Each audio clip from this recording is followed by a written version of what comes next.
you like it? How about this one?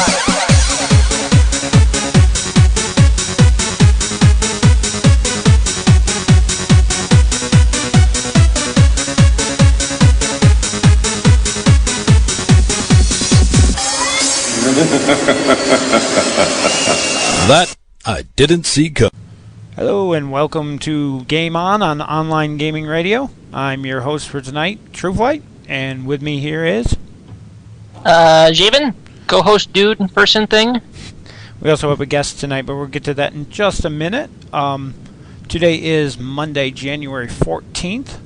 We got a good show, got a guest. Going to be talking about a lot of Defiance this week. Whoa, and my microphone's making horrible noises. If you want to join us in IRC, you can join, go to onlinegamingradio.com, click the chat live button in the top right corner of the page. It'll open a Mibit IRC client and bring it right to us. You can also reach us by email with your questions, comments, and suggestions. I'm Trueflight at onlinegamingradio.com. And I'm Zjeven at onlinegamingradio.com. Now, do we want to do our news first, or do we want to hop right to our guest? I don't really... It's been dead silent.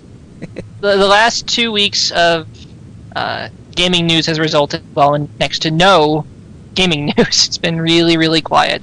So, unless you want to talk about the White House declining the petition to build the Death Star, I say we get right to the interview. That works for me. We're going to let you introduce yourself, and you can tell us what it is you do. Yeah, absolutely. So my name is Tony Morton. I am a level designer here at Trion in San Diego. And I design the levels for our player versus player or competitive gameplay modes for Defiance. Ooh, all official sounding. We have an official guy on the show today. Nah, not really. Yeah, well, Trueflight made it sound like we just have we have a guest today. Like, have a dev on the show! A dev! Come on, play it up! I've been playing it up all week. And the nice guys over there at Defiance gave us a ton of beta keys to give away. So everyone listening live, if you're interested, we'll be giving you all a beta key. So get your butts in the IRC if you want a beta key, and get your butts in the IRC if you want to ask questions. So for those of you who do want to ask questions, let me go ahead and tell you how we're going to do it. Trueflight and I are going to be watching the IRC channel for questions that you might have, and we'll be writing down a couple that we see flash by the IRC. We'll then ask him after we're done asking the approved questions. So pop them our way, and then we'll send it his way and see what he has to say. And just want to let you know to keep in mind that some of the some things are still under NDA, so he may not be able to answer all your questions. So keep that in mind. Don't get upset. Want to start off at the beginning here, I guess. For those who were listening and might not know, can you tell us what is Defiance? Yeah, absolutely. So Defiance is pretty cool. Defiance is a third-person shooter, AAA, third-person shooter MMO. It takes place in a large, open, seamless world. You can get in with thousands of your buddies. What makes Defiance a little bit different is we have pixel-perfect shooting.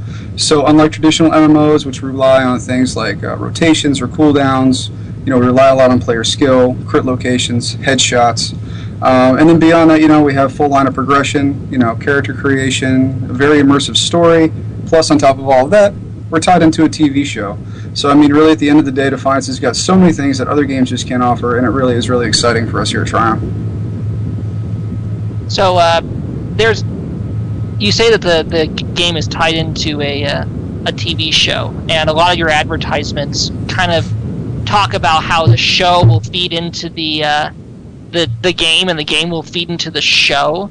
Can you? Mm-hmm. It's kind of ambiguous. I was just wondering as to how exactly that's going to work. How can players expect their actions in the game to affect the TV show, and how can players expect the TV show to affect the game? Yeah, sure, right on. So, without giving away any kind of plot spoilers or anything like that, I'll just use a very hypothetical situation. Let's say that halfway through the season, the show wants to introduce something like a plague. So, what they'll do is, we obviously have everything planned out. We can go ahead and put in a mission line into the game. Players can then play the game, go through the missions, do the motions. Depending on player reaction and player completion, then we will go ahead and decide what will happen in the TV show. So again, it's extremely high level because obviously I don't want to spoil anything, but that's just one of the few examples of what we can do. Something that's been different, a lot of times you have television shows or games that are made off of television shows or television shows that are made off of games, and it's always like, that's a really cool show, let's make a game. Or, what, that's a really good game, let's make a show. It's not how we've worked at all. From day one, Trion and Sci-Fi have been working together with this. We've been, going back and forth constantly. We constantly have their guys in our studio. We constantly take our guys and put it in their studio. And we're really working together on this to make this a type of product and a type of branching media, I guess, if you will, that no one's seen before. So it gives us a lot of power. It really lets both of us bring what we do best to the table. And since we've had so much time to prep for this, we're hoping we'll pull it off as best as we can. That's cool. So you're saying that as a possibility, if I may, kind of ask a follow-up question to that, that, Plague is released in the show, and then a mission arc then goes into the game to kind of reflect that from what you're saying. If the players don't solve the Plague, it's possible, or don't do well with the Plague missions, or they decide to do something different with the Plague missions, it might actually show up that the Plague wasn't cured in the show. I mean, really broad example, but are you saying that we could even have that level of interactivity between the two mediums? Yep, no, that's exactly it. And like I said, I wanted to stay broad because I don't want to give away plot spoilers, but right. We're looking at other things too, whether it's multiplayer leaderboards, things like that, where we can drop names in the show, or maybe do things like have I don't want to go into too much detail, but things like maybe a news ticker in the show where it's showing so-and-so finished so high, they're ranking leaderboards that are a ticker across the bottom, just little subtle ways to bring the two together. One of the things that we really take pride in is, the show's an amazing show, the game's an amazing game. If you just want to play the game, you can. You'll totally understand what's going on. If you just want to watch the show, you can. You'll understand what's going on.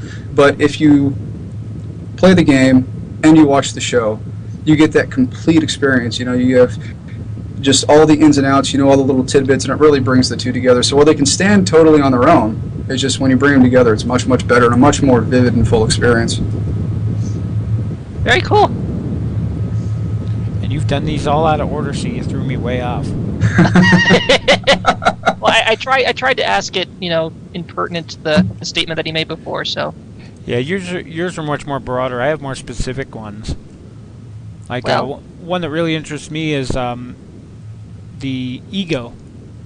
There's been a couple videos out on the Von Bach Industries mission beta site there about it. Can you tell us a little bit more about Ego and how it works in the game? Yeah, absolutely. So, we don't...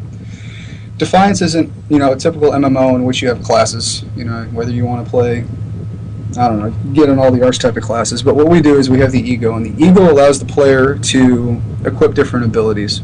We have some of the abilities that you guys have seen in the video, let's take like Blur or Decoy, Cloak. And so what the Ego is the Ego is the player's ability to choose and equip these different kinds of abilities, and then on top of that, choose a series of perks to then further enhance their gameplay. So let's take, for example, I choose, let's say Overcharge. So Overcharge is going to give me 10% more damage. Well, on top of that, I want to choose perks. Every time I kill an enemy, it decreases my Overcharge cooldown by a second. So as these things start to build and you start to go through, it's your Ego that's playing into this ability and allowing you to do these really cool things that other people who don't have an Ego can't do. So that's what makes the player special in Defiance. Very cool. It's one of those things that I can't wait to see how much in depth it goes. What do you mean by in depth? Like, how to describe what I mean?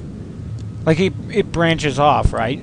I've seen screenshots posted, I think during the live chat, they talked about it slightly too. So that there's as you gain more, you can get more and more abilities. Oh, absolutely. Yeah, no, it's a very extensive grid. And really, it just comes down to how much the player plays and how far they want to progress to how many different things they can interconnect and intertwine with one another. So it's pretty exciting. Well, on that note, because you're kind of getting into more of the RPG elements of the shooter, though, when I was watching a dev interview recently, one of the first things that came out of the developer's mouth was that Defiance is a third-person shooter first, and an MMO second. Now, as an MMO nut, I love MMOs. I've been playing MMOs for years. That kind of made my heart sink a little bit. So can you tell me what that means for MMO fans, people who are really big into MMOs? And what exactly was he getting when he said first person shoot MMO second? Yeah, no, right on. So we've taken a lot of time going into movement, controls, aiming, shooting, combat. It takes a lot of work when you're looking at a combat engine, when you're not going off of cooldowns and things like that, when you have to rely on pixel-perfect shooting, like I mentioned earlier, and player skill. Now, what this means is, we are a third-person shooter. So, you have the combat that you're expecting, you have the vehicle play that you're going to expect. We also are an MMO, so you still get that social aspect of it. So, you're still going to get the grouping, lots of, group missions that you can do, a large open world where you can play, thousands of other players. It's, it's a world that is alive. It's very dynamic, which is pretty cool. But what we want everybody to realize is that, we are focusing on the shooting. So when you pick this up, what it is I guess the best way for me to describe it is it's an MMO, but it feels like a shooter because it is a shooter. You can pick it up. We did, perfect example, right? So we did E3, and then we also did Gamescom over in Germany. And, we had the controller cards, and, people would come over, they'd pick it up, they'd look at the card for like 2 seconds, and be like, yeah, whatever, I'm not going to read it. And they'd just start playing the game. So now in Germany, what was really cool is we did all multiplayer. And it was pretty classic 4-on-4 up to 6v6 team deathmatch. And people would come in and they'd pick up a controller and they'd start playing. And they'd play and they'd play and they'd play and they'd play around. They may play 2 rounds and then they get done. And at the end of it, you realize you just played PvP in an MMO without any instruction at all. And their minds were completely blown.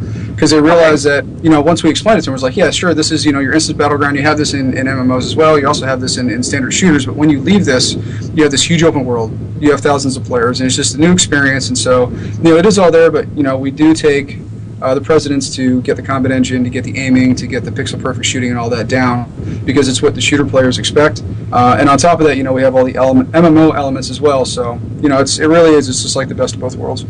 So what you're trying to get at is that you're attempting to dispel the myth that MMOs don't really or can't really do this well. You want to draw in the players that are good at the shooters or that like shooters as well, so they don't go, oh, it's just an MMO, it's just a bunch of buttons on a bar that I push, and I guess as Yahtzee on Escapist magazine puts, it's who comes down to the biggest boots.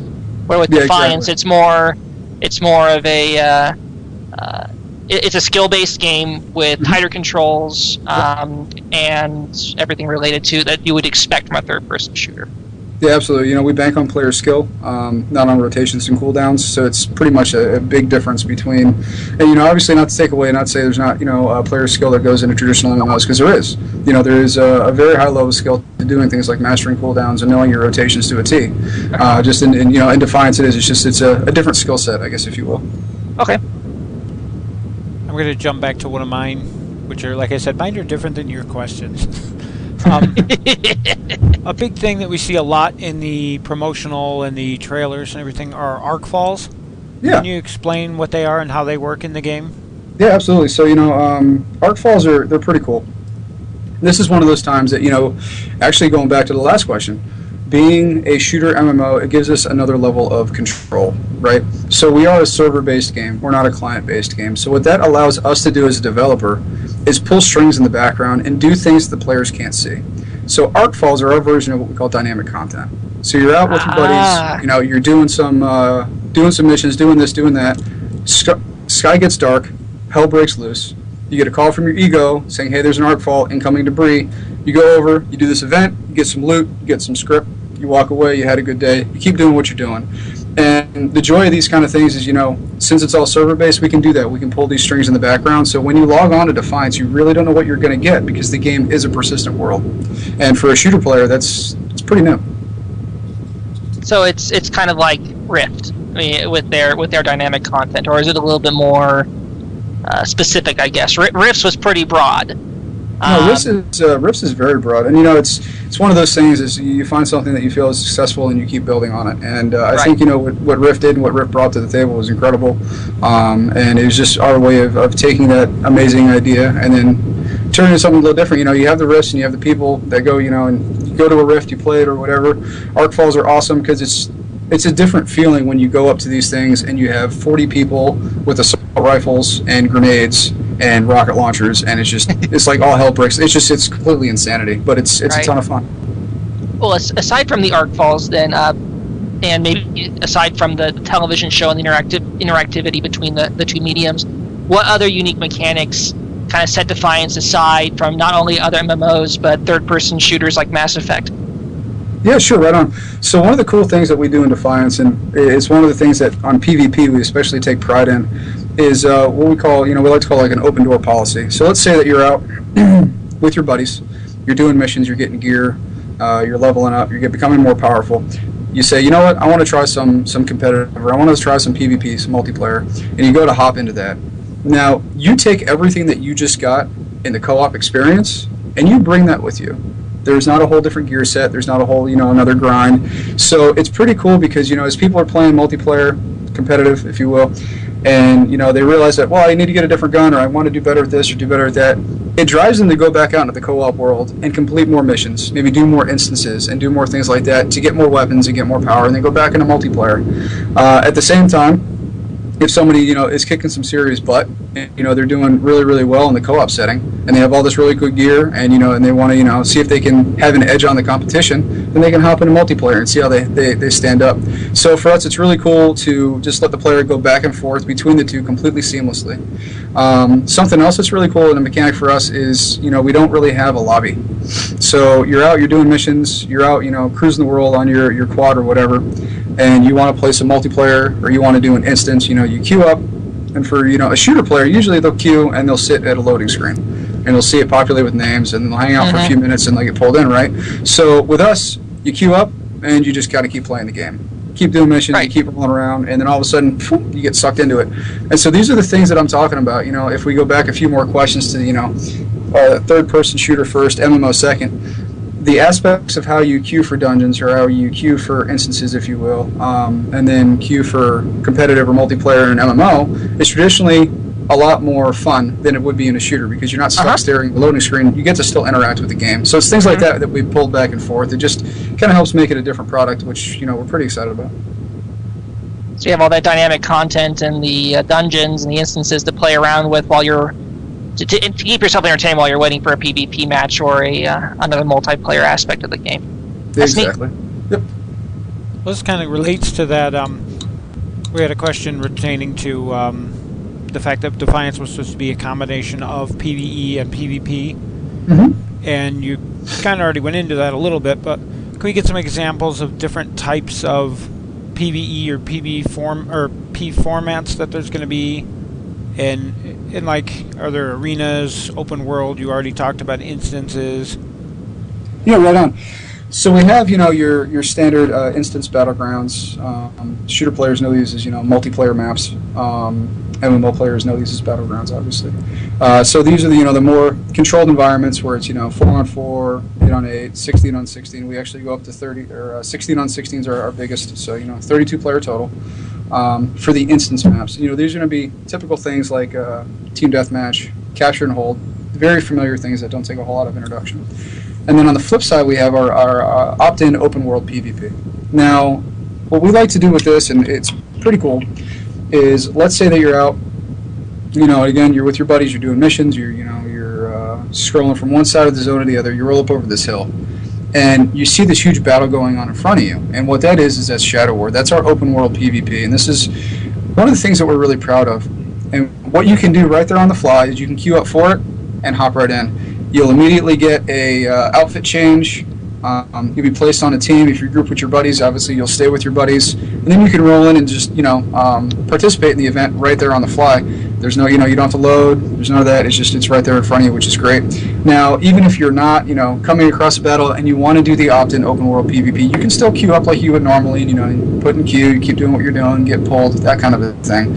But in Defiance, we still leave the PvE world going while the PvP is going on. So, if you're not in the Shadow War and you're doing missions and you're on your quad rolling through, you can literally roll right through a battle, going from one mission to another, and just see all this chaos going around, and just kind of take it in. Or you can go ahead and decide to want to hop in, queue up, hop in, and start killing people. So it's pretty cool, pretty exciting, and definitely something different for the shooter folks. Well, in some MMOs, PvP kind of feels like, I would say, an afterthought. It's something that's just kind of tacked on. Like, hey, look, we designed the game. We have our PvP done. We have our quests done. We have our dungeons done. Oh, yeah, we probably should do a PvP mode, shouldn't we? Okay, so someone slap some Battlegrounds in there and call it a day. So, I guess the question is, how important is the PvP aspect to Defiance? How prominent is it? Mm-hmm. And then, how is Defiance different from that kind of stereotype? I guess you could say that it frequently plagues MMOs. Sure. Well, one, it's important because I pour myself into it every day for far too long. But it's okay because it's amazing. And, we've been working on PvP for just as long as we've been working on PvE here on Defiance.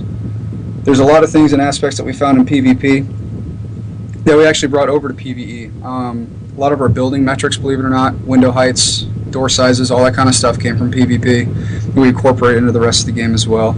So it's definitely not something that was kind of tacked on at the end. It's something that was built side by side, if you will. We have the battlegrounds, which are things that can be built completely separate and off to the side.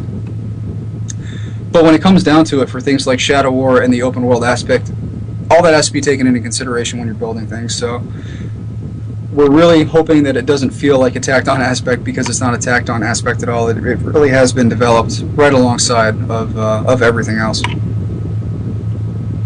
Okay. I have a question. It wasn't on our list that we sent you, but it's kind of related. Yeah, sure. I had heard a while back rumors about a clan versus clan type PvP, and I don't know if that was ever made official. Well, I can't speak anything official on it yet. I wouldn't write it off, but that's about as much detail as I can give you right now. I know EverQuest 1 had a system like that, and it was really fun to mess around with. Yeah, dude. It was broken to heckin' back though. Well, yeah. It didn't work, but it was there. I was just curious. I had heard it mentioned once, and then I never heard an official announcement about it. So, yeah, I'll just say we haven't forgotten about it. How about that? I'm good with that. Okay, very good. Goodness, I might have already asked this, but it is on my list, so I'll just get it out of the way because it is toward the top here. So over the last year, there has been several MMO shooters that have come to market. We've had PlanetSide. I think that we've had Firefall. I'm not sure if Firefall's come out. I know that it's at least in beta. I know that there's been at least 3 released this year. So we've also had a lot of award-winning MMOs come out. I mean, PlanetSide 2 was winning awards at PC Gamer. Guild Wars 2, Secret World came out with trying to differentiate itself from the rest of the MMO market. How do you see, aside from the TV series, aside from that tie, aside from just we're a third-person shooter, how do you really see Defiance kind of standing on its own in the MMO market? How do you carve out a space? How do you say this is our game and this is how it's different? Well, one of the big things that we're doing and that we're accomplishing that those guys, are, and no one else has yet, for the third-person shooter market, for some of the other things too, is console. I mean, those titles that you just mentioned are all on PC, which is good, and it's a great thing, it's a good accomplishment. But coming out on Xbox 360 and the PlayStation 3 and the PC really gives us an edge and really opens up our market. Some of the other things too, we have that some of those games are PvP only. We have the PvE element and the PvP, which is cool. But one of the biggest things that we do, and we do really well, is again, it's that cross-platform, or I'm sorry, not cross-platform, multi-platform action that you get with the Xbox and PlayStation and the PC, and then the TV show on top of that to bring it all together. It really is just a unique package. Since you mentioned that there, I know a lot of people are still confused about that. I've seen on forums and whatnot. Mm-hmm. But it has been mentioned that while the game is out for PS3, Xbox 360, and PC, they will not be able to cross back and forth. Nope. They will be, unfortunately, they will be on their own. Xbox players play with Xbox players, PS3 players play with PS3 players, and PC players play with PC players. And according to my understanding, that's not your guys' fault. That's a lot of terms and conditions and all these other EULA agreements that you have to sign and deal with Microsoft and Sony. And yeah, I mean, there's a lot going on there. You know, one of the other big things too is just communication across all of that. Right. You know, PC players have the keyboard. Unless the other guys are plugging in a USB keyboard, they don't have that. So things that could be solved, but you know, for right now, we just went with multi-platform and not cross-platform. Cool. And I had a question about different gamer types. Some players are going to take their time and explore every little thing and soak up all the lore and the details and everything. Other players are just going to burn straight through the missions, basically right to the end. What kind of end-game content do those players have to look forward to? Yeah, right on. So one of the things that we just did, and you know, you can read about it on the forums a little bit, is we really flattened our power curve. And what this allows us to do is you can go through the game, you can play the content, you can, you know, increase in power. But when you know, quote unquote, get to the end of the game, you can continue to play and continue to increase your power. You know, then we have the other things too as well. You know, Shadow War, again, you know, for a shooter, multiplayer, PvP is one of the big things. So that's going to be one of the huge end game things that we do.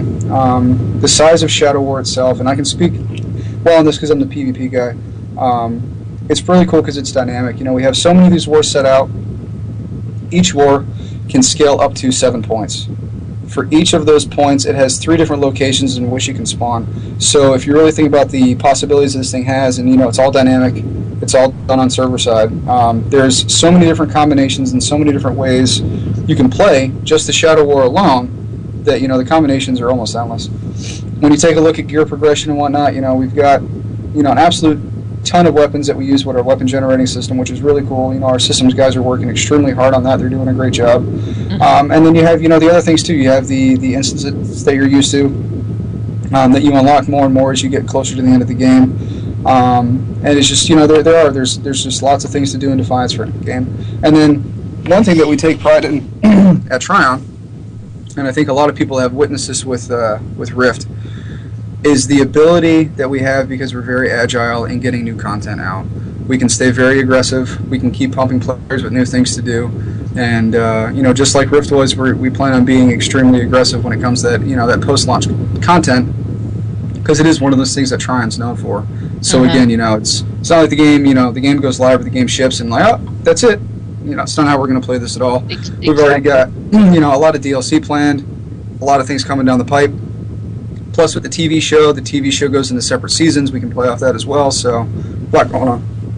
Yeah, a friend of mine played Rift, and I played it for the first couple of, you know, for a little bit, and then stopped. I had other things I was doing at the time, and came about, I think we met a friend that was into it for over a year, and he's like, oh yeah, they doubled the size of the world in this last year, and they're releasing another expansion that just doubles it again. I'm like, seriously? Yeah, we came out well, with, okay. yeah, when we came out with Storm Legion, it over tripled the size of the world. Wow. Yeah, so it's aggressive. Can you promise me one thing, though? I don't know if I can promise you anything, but I'll try. Will you not have any stupid pay for downloadable content on day one? on this DLC. This DLC. That's a deal killer for me. I hate that. That's funny. That's funny. Just wanted to put you on the spot. No, that's okay. That's all right. Let's kind of move away from content. I have a couple questions, and we already have a couple questions about character creation for the aesthetic freaks out there. Yeah, sure. That's the MMO fans. Yeah, the MMO folks. You play games like Guild Wars 2, EverQuest 2, Vanguard. You, of course, know about the sliders everywhere. So I kind of want to know how character customization will work. How flexible is it? So how much will you be able to tweak your character's appearance, if at all? And whether or not, you know, we will be able to play some of the really cool alien races that are being shown in the TV show and the previews, as well as humans in the game. Sure. Yeah, so when the game ships, you'll be able to play as aliens and as humans as well.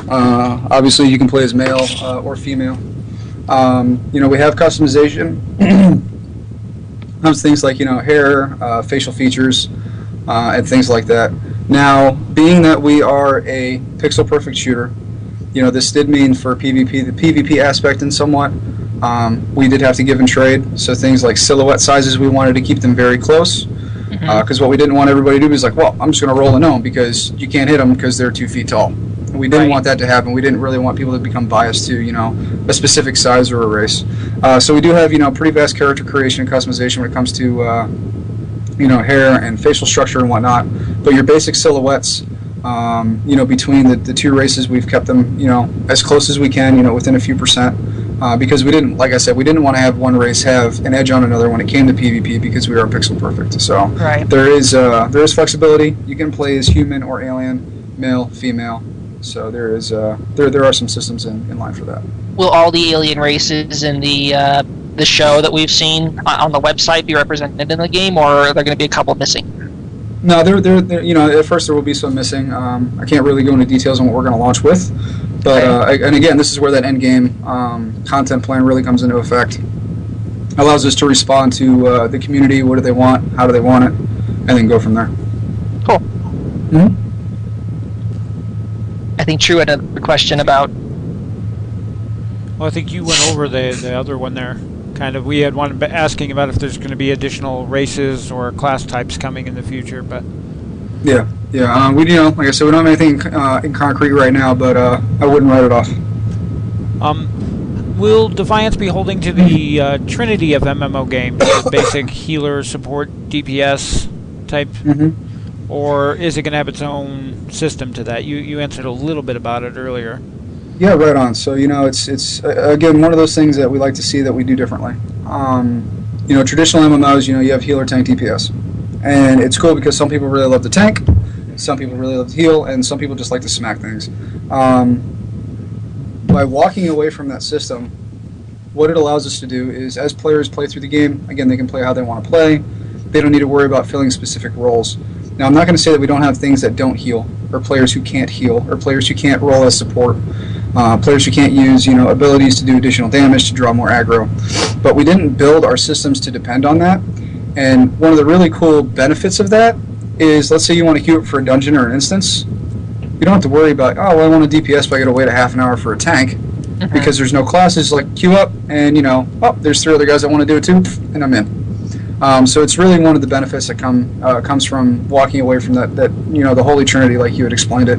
Can you still do those roles to an extent? Yeah, you can still do those roles to an extent if you want to build your character that way. But we don't force you. We don't make you. You don't have to. You don't have to queue up with a DPS, a tank, and a healer, or anything like that. But if you want to roll into a dungeon and you want to heal, you can equip the perks, or you can equip the abilities that let you do that job better. Equip the right kind of weapons, and then help your buddies out. Heal them as they're running through, let them take on more enemies, let them take on more damage because they have you as a support character. Or if you're rolling through, you realize you don't need it, well then, take out an assault rifle, change your loadout, and then just start killing stuff with them. So, we still maintain flexibility without really, cornering or pinholing somebody into a specific role that, maybe they don't want to do, but they feel like they have to because, it's required. And just as a follow-up to that, it seems like a stupid question, but especially considering that some MMOs have fallen short when they try and take that promise. Will your dungeons and your PvE-oriented content be balanced accordingly, so that you're not going to run into a situation where you're just having to zerg your dungeon in order to get through it? Again, silly question. I'm sure the answer is going to be yes, but I still want to kind of figure out how a Trinity-less system works in an instance. Yeah, no, right on. Excuse me, sorry. So our instance and everything is based on power rating and your level. Everything obviously scales to that, and that's how we maintain the balance and the consistency, even though you don't have, the traditional, like, well, we're going to have 2 guys reserved for this role and, 3 others for this role or what have you. So it's a different way of doing it. We feel it's pretty successful. So, yeah, it's still balanced for the number of people and how you're going to roll through. So you're not just going to zerg the dungeon. Okay. Did you want to talk about Dodge, or did you want to talk about Beta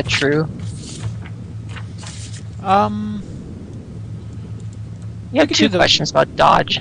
Yeah, we could do the beta stuff first since that's coming up this week. Okay, go for it. We do have beta keys that we're giving away. Thanks to them, they gave us tons of them to give away. The Von Bach mission beta kicks off on the 18th. Can you tell us a little bit more about that? Yeah, absolutely. So, we have, this is the first of our scheduled betas that we have coming up. And really just gives you a chance to come in and check out Defiance. We're going to open up, the first zone, let you come in, do some missions. Actually, it's Saturday. We have scheduled a Shadow War for that as well. So you can roll in, check out the open world PvP, and just get a little taste for the game, see what you think about it, see how you feel about it, and then we will have more of these mission betas coming up in the future as well. Now, is the mission beta still covered on an NDA? That is actually a very good question. Wasn't on our list, I know. Yeah, no, I'm not. I don't have the proper answer for that one, so okay. Unfortunately, I'm not going to be able to give you an accurate reply. I'll have to see if we can dig that up for somebody, because that's kind of important. Because I know a lot of people who are interested, and they're giving out a ton of keys. Mm-hmm. But as far as I know, since it's still a beta, it should still be covered. So I don't know if anybody's going to be able to talk about it. Yeah. No, I'm not totally sure right now. Let me see something in the office while we're on this chat. Maybe I can find somebody for you. But go ahead and continue, and I'll see what I can find out. Oh, what about open beta? So right now we have the three betas planned. Depending on how the first ones go, I wouldn't write that one off. But right now we're not planning for an open beta. But that doesn't mean it won't happen if these go well. Okay. And I had another question that somebody actually gave to me this morning, which of course wasn't on the list. But the beta keys that we're giving out, other sites are giving out, Defiance Central's been giving them out. Mm-hmm. Are they good just for the BBI mission beta next weekend, or will they also be applied to future betas? That's also a very good question. I'm sorry, no, it's okay. We didn't come up with them till after. So to go back one question real quick, this beta does have an NDA. Okay. So I got that answer for you. And as far as this new question goes, I'll get the answer for you right now. So all of you out there who have picked up a key and are going to participate in the mission beta next weekend, keep in mind you do have to sign an NDA to do it. And you don't talk about it. And don't I still find it kind of funny that... And don't post stupid videos up on YouTube, especially if it has the same account name as your in-game account. Yeah, some stupid people that are running around going, yeah, I'm in the beta, woohoo, talk about this stuff, and it's the same screen name. Yeah, we saw an alpha video go up on YouTube. That was pulled down very quickly. Yes, absolutely. You never talk about Fight Club. Never talk about First rule about Fight Club. The second rule, okay. So, one of the big news items that has come out in the last couple of weeks, I'm not sure if it was out beforehand, it's your partnership with Dodge. Mm-hmm. And I know that this partnership, according to the announcement, extends not just to the TV show. So, in other words, you're going to have a lot of Dodge branding in the TV show. But it's also going to be in the game. So, aside from being different, yes, I'm going to use that little stupid jingle from the old commercials. How does this partnership what does it mean for gamers? I mean, does it translate to anything good for players? Does it translate to anything good for gamers that are going to be playing Defiance? Aside from, oh look, I just got to purchase a Dodge Caravan from the marketplace. I mean, what does it mean for gamers aside from that? Yeah, right on. I mean, it gives us the more of a flexibility to get different kinds of vehicles in the game, like you mentioned. What it also enables us to do is get these kind of vehicles on the show, and being able to bring those back and forth and bring them together. Again, just kind of brings those two worlds more in harmony, right? So what this means to the player, it allows us to give them more levels of vehicles, more things to get, more progression in the game. You start out with a runner, which is one of our quads. As you upgrade, you get one. The one that you upgrade to is Dodge branded. Has better performance, things like that. So in the end, at the end of the day, it really did. One, it allowed us to work with Sci-Fi more and have more of a harmony, like I spoke about, and then secondly, it actually allowed us to give more progression to the player in the game as well, because then it allowed us for these additional models and things like that. Okay. I know I saw the screenshot from the series of the Challenger that they had. It was really sweet. Absolutely, absolutely. And to go back real quick, I got a answer for that other question. So they will be good for the upcoming beta. The beta keys will be. So after this beta, keep an eye out for more keys. Okay, so they will need different keys for the Beta 2 and Beta 3. Yeah, yeah. Okay.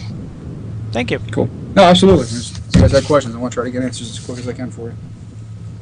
That's what we get for asking things that weren't on the list. That's okay. Still got your answers though, so that's what matters. Yeah. So, you had a question, True, about types of vehicles? Yeah, we've already seen the quads. I think it's the Cerberus. Mm-hmm. It's kind of the four-wheeler with the gun on the back type thing. Yeah, right on. More like a Jeep.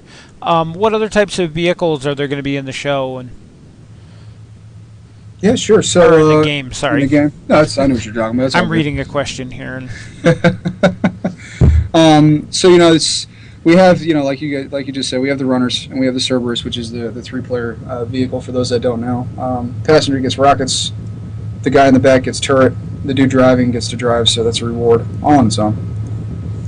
We have other things as well, like the transport vehicle, which is something that you can use in PvP as a mobile spawn point. We're still in the works of implementing that. And then we have different classes of vehicles. We call them rollers. They're much bigger, the size of trucks and things like that, just for more variety. Give the players something different. They have different speeds. They do different things, different levels of durability. And, you have vehicle progression as well. So as you know, as you're rolling on your quad, you get extra things from that. As you go onto the rollers, the bigger trucks, then you're allowed to different levels of progression for vehicles that accomplish different things. So plenty of stuff to play with. And I'll go ahead and add a question that wasn't on the list. Yay! In that light, are there going to be specialty vehicles that maybe are Dodges that were designed specifically for the show or for the game, or modified specifically for the show or for the game, that we don't see out on the highway, so to speak? So right now the Dodge vehicles that we have in the show and in the game are from the ones that we actually have are based off of actual models, so to speak. Okay. We have the runner, the quad runner, which is Dodge branded. That one's a little bit different, but can't lead into too much. But for now, we'll just say that we're using actual real world representations of their vehicles, so to speak. Okay. Yeah. So does that mean somebody somewhere built a real Cerberus? I know they've well, in the trailers for the TV show they've shown one, but I can never tell if it was CGI or. Well, I guess if it's CGI, that must be really good CGI. I can't tell. Really good CGI. Didn't really look CGI, but granted, it is the difference in quality. The quality is starting to blur that quite a bit. Yeah, absolutely. Well, I know they had that. There was a Halo series that was on YouTube a while back there for the launch of Halo 4, and they had actually gone out and built a Warthog for that. So maybe think of that. Yes, they did. They actually had that at E3, and it was quite impressive. Cool. So what we're talking about, betas and the TV show and all that other stuff. Aside from hey, look, we have a TV show that's going to have a link to the game, or hey, look, we have a beta, come play. What other ways are you going to try and bring players into Defiance? I mean, aside from standard advertising, do you have anything? Because like Von Bach Industries, that website was really clever. I thought it was cool. Mm-hmm. I mean, what other kinds of ploys, so to speak? I use that word lightly. Do you guys have to bring players in aside from the TV series and the betas and stuff like that? Yeah, right on. I mean, I think one of the things, like you said, standard advertising, but what we're doing a little bit different. And again, from the standard shooter, for the shooter crowd, is different mechanics and things that they haven't seen.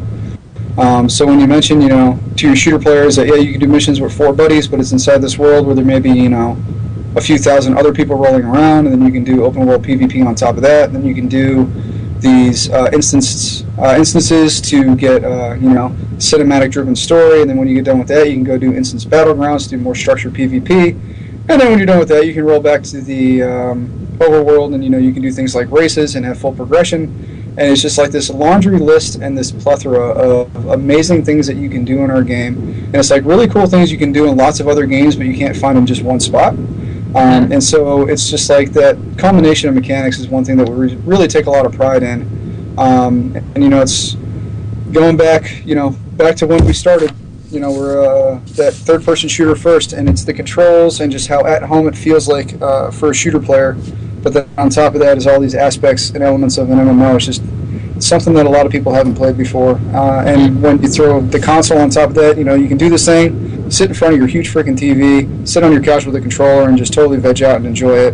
It's just, completely different experience, and should hopefully make a lot of people happy. Hey, my computer monitor's bigger than my TV. Well, then you might want to play on your computer, but it's okay because we come on a PC too. So see, we got you covered. We thought about that. You're basically trying to close the gap. You're saying that MMO, like World of Warcraft, will say we are the best MMO. You're trying to kind of say, hey, look, we're good for shooter people. We're good for MMO people. We're good for console people. We're good for PC people. We're good for TV people. You're basically trying to cast a wide net, I guess, is in simplicity. Yeah, no, I mean, absolutely. And it's funny that you say in simplicity because it's one of the freaking most complex things I've ever tried to do.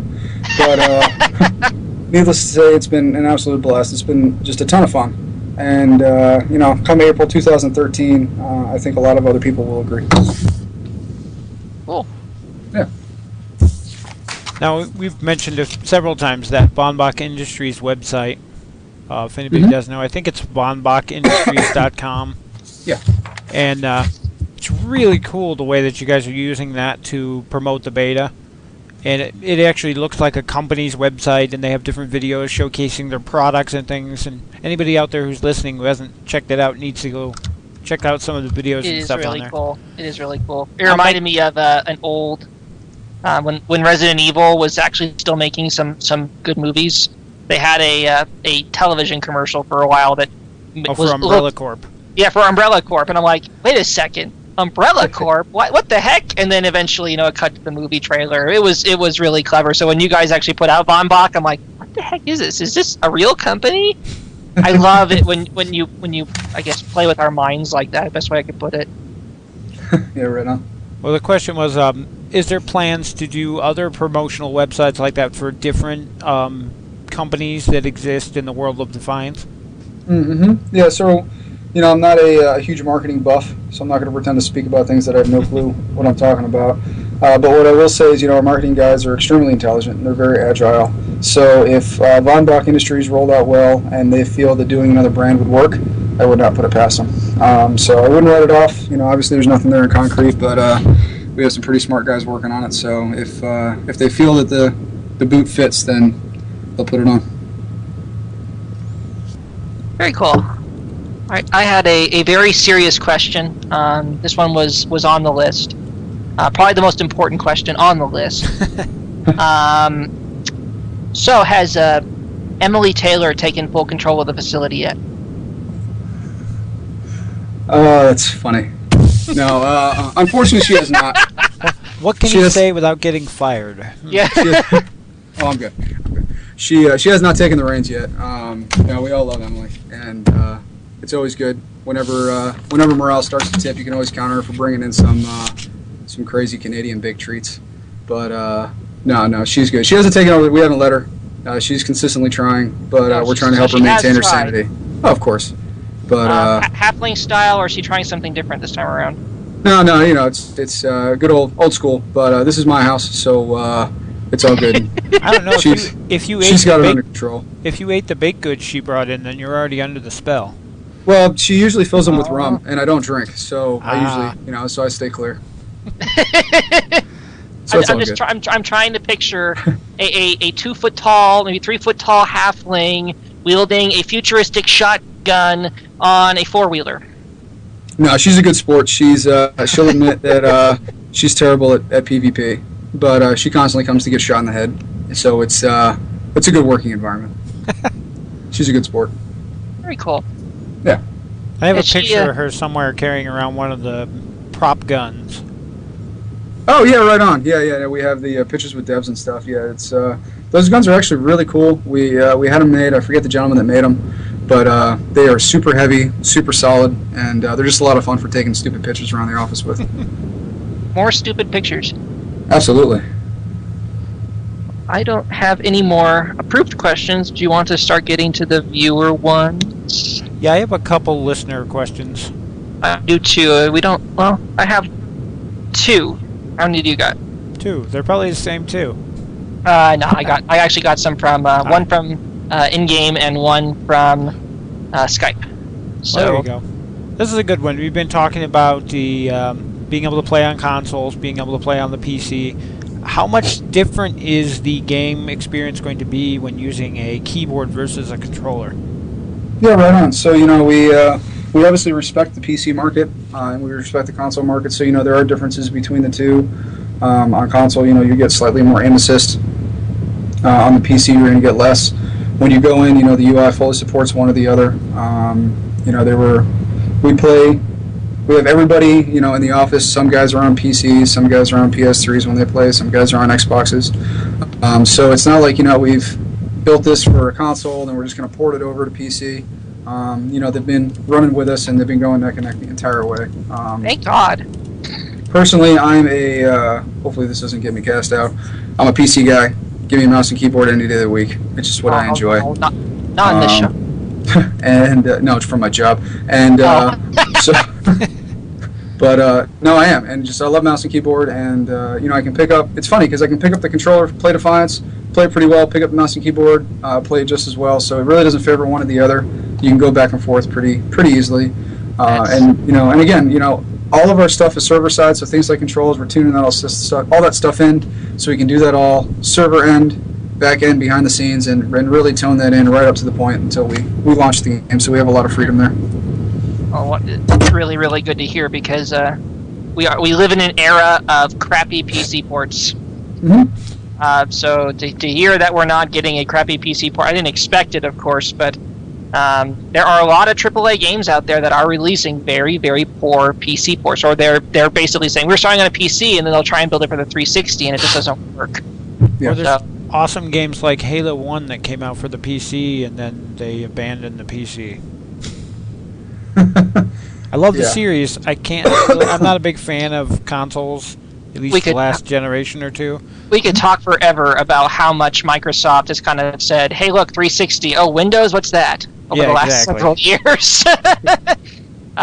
In terms of gaming, at least. But my question actually has to do with kind of one of the more annoying PC-specific issues that we see in shooters, especially PvP shooters. And that comes down to aimbots and hackers. People that cheat to win. Smedley of SOE fame recently, made quite a bit of headlines for saying that he was going to come and hunt down the people that did that. But what is Trion specifically going to do to try and combat, if you can answer this, aimbots, hackers, people that are cheating to win PvP matches? Yeah, right on. So the first step was to hire a bunch of genius coders. So that one's taken care of. And those guys are working their magic to do what they need to do. One of the joys of developing for three platforms like that is we have to put things in line for the Xbox or the PlayStation to meet with their regulations for cheating and aimbotting on those guys. So we can use that to our advantage as well. The other part of that too, being that we are a live service and a live product, we have customer support, which can help as well. And again, with the constant updates and everything being server side, that also gives us an edge, over the competition. We obviously have a lot of the standard things that go in to try to help protect the end user on that kind of thing. Unfortunately, it's one of those things. You make something hack-proof, someone's going to make a better hacker. That's just how it's going to work. It's just kind of the way of life. There's a lot of extremely smart people out there. So it's just one of those things to try to stay on top of it the best that we can. And sorry. No, go ahead. What's up? I was just going to ask if you guys don't intend to use an external program like GameGuard or Punkbuster or anything like that. You just plan to keep things back in on server side. Right. Yeah. I mean, I'm not sure if we have anything like that in the pipe. That would be one of the questions for for one of the code guys. But yeah, I mean, right now it's all server side. Let me see if I can't dig right now and get a better answer for something like if we're going to use Punkbuster. I'm actually not a big fan of Punkbuster. I know it does its job, but I don't like rootkits. Never have liked rootkits. Right. Don't get me started on the whole EA thing again. Yeah. Well, it's been Ubisoft. It's been pretty bad with Punkbuster as of late. They put it on Far Cry and Assassin's Creed. It's like Assassin's Creed, Punkbuster, what? Anyway, your next viewer question, True. I actually got another one while we were sitting here, but the first one was what's going to happen to the game if, God forbid, Sci-Fi does his usual thing and cancels the show? Ooh, good question. Oh, so yeah, right on. And you know that can go two ways, right? What happens to the show if the game goes somewhere? Because it happens. True. This actually goes back to what I had said before. The show is an amazing show. The game is an amazing game. You can catch one, or you can catch the other. Completely immersive experience. Totally good to go. If you catch them both, you get the full experience. So let's say that the show goes on. The show cancels after, let's be generous and say 5 seasons. 5 years down the road, the game can continue to go on because it is, it has its full story in and of itself. Or the game goes on, something happens with the game 3 years from now, the show can still go on by itself. Obviously, as we're planning for it right now, they will both be successful and hang out for a very long time because we are optimists. But yeah, I mean, like I said, they can stand on their own legs if they have to, but we're hoping that is not the case. And here's kind of a related thing that it actually wasn't asked by a listener, but it came up to me while I was reading it. Being that the two are tied together, does it hold you guys back from developing things for the game because you don't want to, or you can't give away things that are going to happen later in the show, or vice versa? So, the making the game and the show at the same time really taught both studios about what it takes to make the other's product. Sci-Fi learned a whole lot about making video games. We learned a whole hell of a lot about making TV shows, and throughout it, it's just a very big learning process, if you will. So there were some things that we couldn't do, other things that we can do better. So really, at the end of the day, well, there may be some things that we would have liked to do in the game per se that we couldn't do because it would have been too hard to replicate on the show, and some of the amazing things they may want to do on the show, but it's too hard for us to do in the game. The culmination of the two experiences to come together really makes up for anything that we couldn't have done because we have done so much more than that. If that makes any sense. Hopefully that came out correct. So obviously, yeah, there have been we've had to make sacrifices, but out of those sacrifices, we have found great success. The other thing that's kind of related is, I know I'm not actually in the industry, but from what I do know of it, like the gaming side of things, games usually take years of planning and programming and getting everything right, where like a TV show, they do a couple years of writing the script and getting that right, but then the show is usually filmed, recorded, and edited, 6 months before or more before airtime is all ready to go. Yep. Whereas things in the game can literally be put in last minute through downloadable content type things. So how much of an effect can there be from things that happen in the game to things that happen in the TV show, which was filmed months ago? Right. So, Sci-Fi is continually working on the show, and they will, up until the week that it airs. Now, while I can't go into a whole lot of detail, obviously, both of these products have been in process for a very long time. Like I said before, since day one, we've been working on this together. We've planned a lot of events. We've set things out. Sci-Fi figured out what they wanted to do for the season.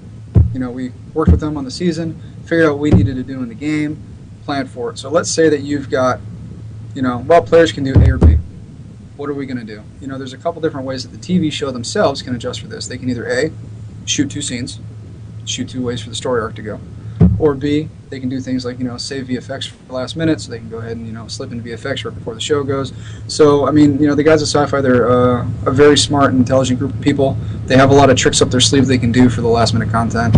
And again, it's been that cooperative effort that we've made from so long ago, from so far in the beginning, that really has allowed us to do these crazy things and, pull off these huge episodic content things that we talk about, because we've been working with these guys for so long. And it's just one of those, we bring the best that we have to the table, they bring the best that they have to the table, and at the end of the day it comes together, and it's just this crazy thing that both parties are super excited about getting out the door. That's cool. I have a content related question, or class related question, I guess I should say. But being we're talking about the TV show, I want to get this one in first. There are some folks like myself, live in an apartment, for example, that they don't get cable, and they might get into the game and they want to watch the TV show, but being they don't have cable, they can't get access to the TV show, even though they're subscribed to the game. Do you think that your partnership would allow? I mean, really off the wall question for people to be able to catch up with the show. Yeah, I mean, right now I really can't comment too much on that. Yeah, I figured. There's a lot of companies out there that are doing live stream, whether it's Hulu or some of the other ones that are out there. But really, as far as anything definitive, I can't answer on that. As it sits right now, you will need access to the Sci-Fi channel in order to catch the show at the same time as the game. Then I'll go ahead and get to the content question. Especially in competitive games, support classes tend to be left in the dust. In other words, I'll use Dota 2 as an example, or even League of Legends. Support characters, they don't get the same number of resource rewards, they don't get the same progression, they don't get the same experience, because usually they're not doing damage. So how is Defiance going to reward the support playstyle? How is Defiance going to kind of alleviate that, if at all? Yeah, no, right on. So, excuse me. It was one of the things we had going on a little while ago. We're playing the game, and I was actually playing as a support character, and I got done, and I was like, you know what, those rewards were terrible. I didn't get anything. And then took us, made it take a look at our contribution system and how that works. And so now, we try to treat support players as much as we can, somebody who's going out and killing things. And, from the PvP aspect, obviously if you go into a match and you have 30 kills and 0 deaths, you're going to do really well. I mean, it's just that's how it is, right? But, if you go in, we have things like, defender rewards for kills, attacker rewards for kills. If you heal your allies, you get reward points based off of that as well. So, there are other ways to be successful. It's not like we've completely forgotten about that class. As you're going through, if let's say you're in a dungeon and you're healing your buddies, you're still engaging and you're still participating, so you still have that contribution, so you're still going to get reward. So, it's not like, it's, you didn't kill anything, so you don't get anything, because that's just not right. Okay, so let me go ahead and ask a clarification question, because you were talking about defender kills and offensive kills and all that other stuff. Yeah. In Dota 2, for example, they have a mechanic called assist. And assist just does not really give you that reward. I mean, it's the person who gets the kill shot will get a lot of gold and a lot of experience, so the person who gets the assist, maybe a fourth the gold and a fourth the experience. Thanks, pat on the back, good to go. Yeah. So, I mean, if I'm understanding defender kills to be what I think they are in terms of like being an assist for a support, in other words, support heals person, other person then kills person, support gets defender kill, are they getting equal rewards then for that? Right. Are they getting the same amount of experience in coin or loot, etc.? So what we do is the defender kills are based on capture and hold. So if you are defending or you're healing your buddies, well, they're taking out people who are defending your points, then you get the defender points off of them. Now, when we do actual assists, we base that off actual damage dealt. So we'll sidestep this just for a second. And let's say that you are damaged, but your roll is damage and your buddy's roll is damage. You guys come across an enemy. You both sink bullets into him.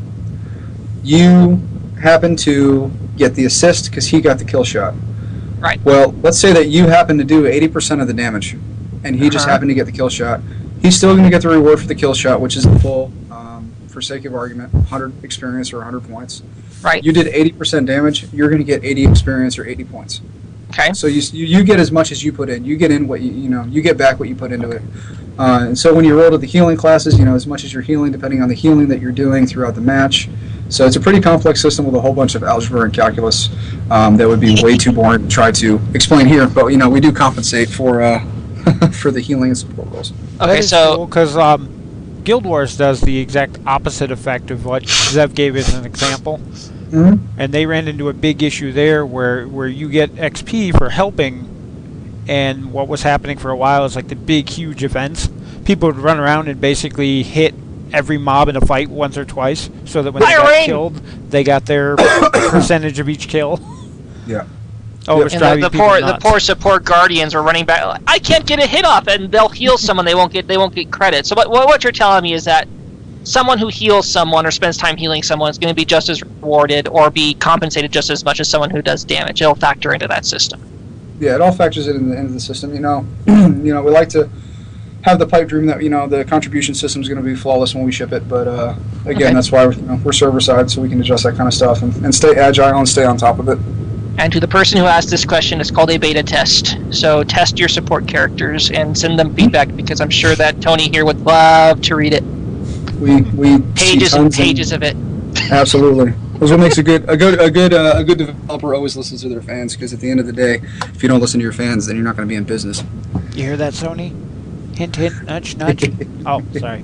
Don't scare off our next guest. I will smack you. I will destroy you. It pertains to the show more than the game, but it's kind of relevant. Somebody in our audience is asking about, since the show is a sci-fi exclusive, does that mean it's going to be a U.S. only show? No, not at all. So it's one of the other big accomplishments that we're doing with sci-fi is the simultaneous launch of North America and Europe as well, to get all of us out the door at the same time. So I'm not completely sure of the exact regions for the European market, but I believe it's the UK, Germany, and France will be the simultaneous launch, as well as the United States and I believe Canada as well. Okay. And that's April 2013. I said I knew you worked for Trion, not for Sci-Fi, but I figured you should know something about it. Yeah, absolutely. Wait, that was a really good question, though. Because I know as far as games go, I mean, they're worldwide. There's people playing some of the online games I play in countries I've never even heard of. Yeah. No, absolutely. So, it's going to be play the game in a lot of places, but to catch the show, it's going to be those markets that I had mentioned earlier. Okay. Did you have any other viewer questions, True? Yes, I have one more, and it's a little ridiculous. Mine's pretty good, relevant. Pretty much every game nowadays has some sort of in-game cash shop, real money transactions for services. They want to know if Defiance is going to have one, and if it's going to be appearance, fluff-based items just for fun, or is it going to end up being pay-to-win type items, better equipment, and things like that? Yeah, right on. So, we're really not going in a whole lot about the business model right now. But one thing that you can do is, you can take a look at what Trion does. We have Rift, which is premium sub. We're still working on, Emanations, which is free to play. And we also have Warface, which is free to play as well. So Trion's extremely agile in picking the proper business model for their product. So once they do come out with it and figure out exactly what they want to do, it'll be what we believe is best for the product. And that's really about as far as I can go into detail about it right now, unfortunately. I would think that would be really tricky, especially considering you have folks out there, like, for example, who are paying for Xbox Live, and they're not going to want to pay another subscription. So it's like your marketing department has all these balls in the air going, how do we take cater to Xbox Live and PC, and then, PS3 is free, and then, oh dear. Oh, yeah, absolutely. And, it's one of the reasons why we're very thankful that we have the marketing geniuses that we do. Yeah, I did have a couple people ask about what kind of payment model it's going to be, and as you already answered, and they answered me when I first asked them, is they don't know yet. Yep. Yeah. No. I mean, it's just one of those things, and you just got to take a deep breath and a leap, and we'll take care of you. Don't worry about it. I did see, I think it was GameStop. GameStop and somewhere else, Amazon maybe, were doing pre-orders already, and they already had a bunch of different types of the game, and I think they had a collector's edition and an ultimate edition, and like, how can they pre-sell these things when the company doesn't even know what they're doing with these things yet? Because especially with GameStop just likes to put that out there. I hate GameStop's pre-order thing. I've actually pre-ordered games that ended up being canceled and never got released, and they won't refund your pre-order because they say it still may come out someday, even though the developer doesn't exist anymore. They'll give you store credit. All right, so I'll ask my completely and totally off-the-wall inadvertent question. So we have your partnership with Sci-Fi. And Sci-Fi also makes a really, or used to make a really awesome television show known as Stargate. Yep. So, what are the chances then that Sci-Fi will pick up Stargate and trying to make Stargate Universe? Well, I guess eventually, sooner or later, anything could happen, and that is my professional opinion because I really have no idea. And that's all I got. Would you like to make a Stargate Universe? Yes or no? Yeah, no, I think that would be, you got a lot of lore to go off of, and a lot of fans, and I think it would be rather interesting. You could probably have a whole lot of fun with it. It'd be very delicate. Be a very delicate universe. You don't want to get in there and mess stuff up because a lot of people piss off at you. But as much as I like Stargate Universe, it has to get in line because they can't make it until we get our Firefly game. I knew that was coming. Which may happen. There's actually a Kickstarter that starts on the 20th to fund Firefly Universe Online. Yeah. Cool. Good old Kickstarter. We have no more questions, though. I don't think so. That was everything I had. I'm poking, saying ask more questions. So did you have anything else you wanted to kind of bring up while we had you here? Any other statements you'd like to give out before I probe these people and say, hey, ask more questions? Yeah, I really enjoy hiking. Hiking is fun, and long walks on the beach. No, I'm just kidding. No, we're really excited about Defiance, and it's a lot of the things that I've said today. I could rehash them a million times. I want everybody to, as many people as can hit that beta, get the beta keys, get in the game, pick it up, see what you think. And most importantly, send us feedback. Send us lots and lots of feedback, because without feedback, we're just kind of flying by the seat of our pants and hoping for the best. We still have a little bit of time to go before launch, so we can still make some changes. But April 2013 is not moving, especially with the television show. It's not something we can just push back because we need more time. So get in and play the game, send us feedback, and we'll do what we can for you. We do have beta keys to give out, folks, so for those of you who are listening, pop into our IRC channel and we'll figure out how to distribute these things. They gave us a lot of them. A ton of them. Too many. But that's a good thing. Too many is better than too few. So everyone who's currently listening or in our IRC is going to get one. If more people want to log in and get some, just please do. Otherwise, if you're listening to this recorded and it's before the beta weekend, which is the 18th through the 20th, the station's been giving them away all week, and they will continue to do so right up until the beta. So we'll give an email address or some form of communication if we have any extras that you guys can get in touch with us. But when we're out. I know that it's a very hot beta. Absolutely. And so you can also follow on Twitter. It's Online Gaming Radio with no A's. We used to give that out at the beginning of the show, and we haven't. I got a question. I actually got a question. Now I'm trying to see if I can parse this thing because its grammar is terrible. Goodness. Hold on a second. Yeah, no problem. Okay, while he's doing that, as I was saying, you can get on Twitter, you can follow Online Gaming Radio without any A's. And we've been giving away keys on there all week, and we'll continue to do so on that as well up until the beta starts on the 18th. I have no idea what this person's talking about. Sorry, if you want to ask, please insert some grammar.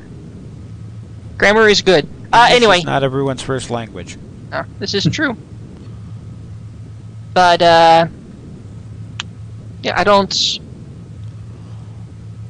have any other questions, I don't think. If we're out of questions, then what we can do is take a small break and see if Tony wants to stick around or head off on his way. And we'll be back as soon as I figure out how to cue up some music here. There we go. We'll be back in just a couple minutes. Stay tuned.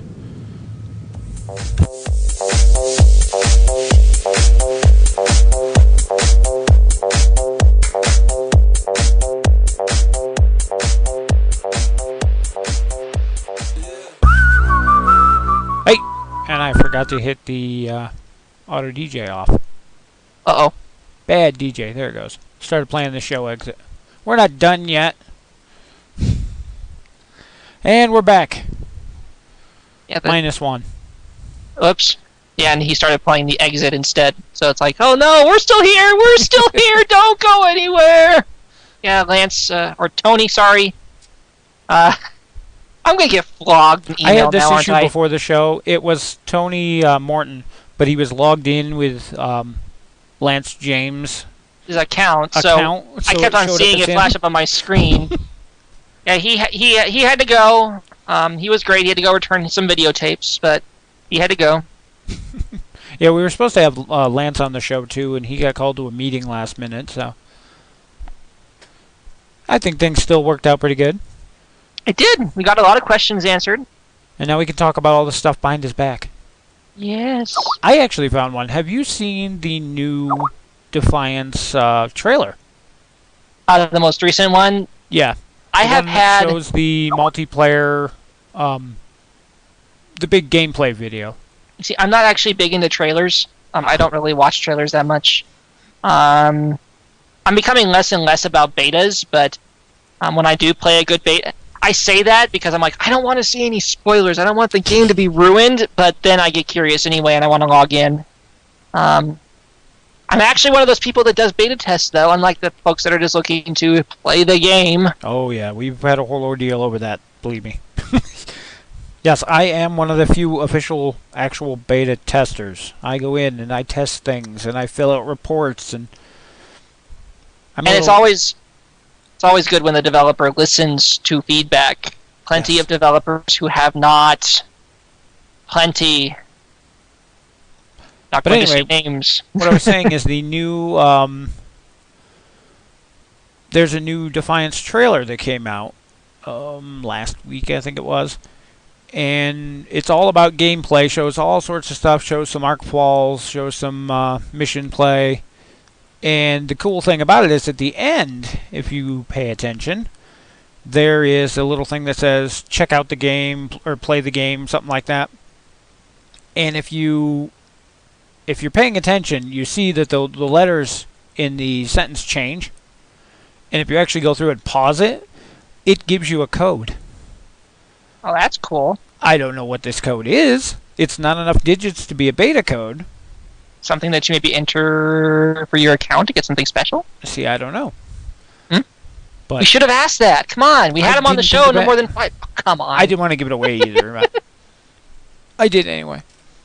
So But we yeah, I have just another... happened to notice it the other day. This little code, and it's only a 3-block digit code, where the beta codes are 4.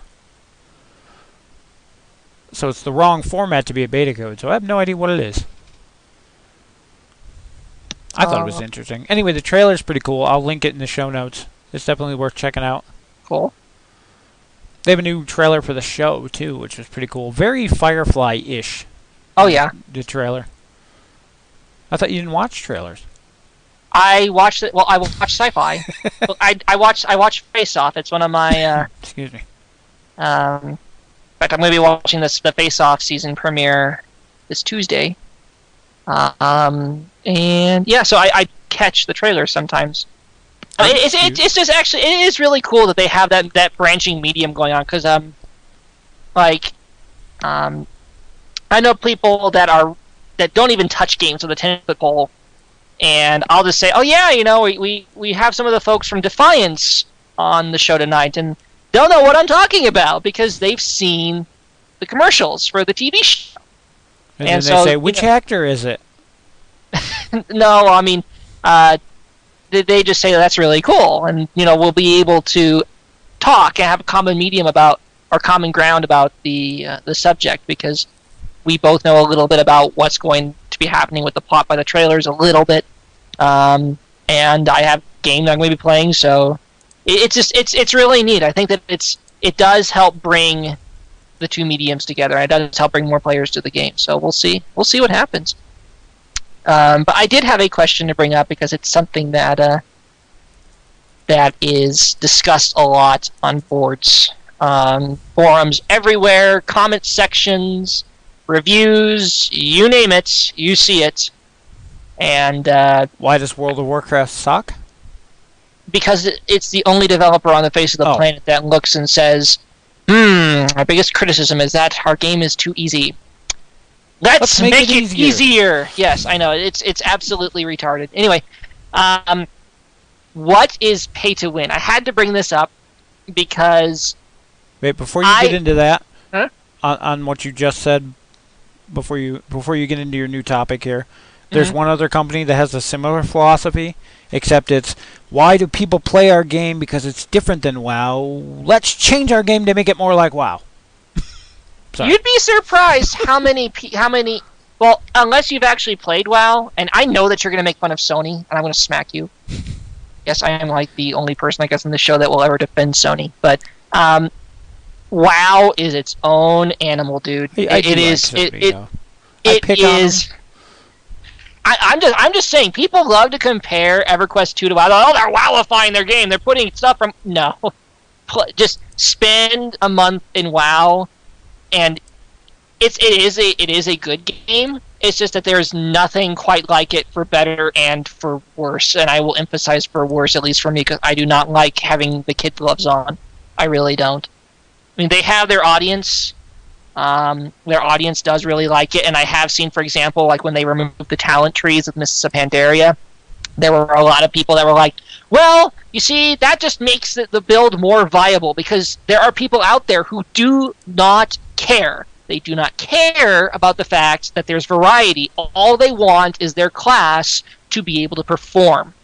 That's it. And so when you remove the variety from the game, all it is ensuring that their raid parties do better, that their groups do better, and that they're guaranteed all of the abilities that are in that tree. Customization be damned. It's really interesting to see the difference in player base. But, yeah, I mean, it is... I cannot, even after playing WoW for a couple months, compare EverQuest 2 or Vanguard or anything. I mean, Vanguard especially, people love on the Vanguard boards, oh, you're making the game into WoW! No, you're not. You are absolutely not. Yeah, it's its own animal.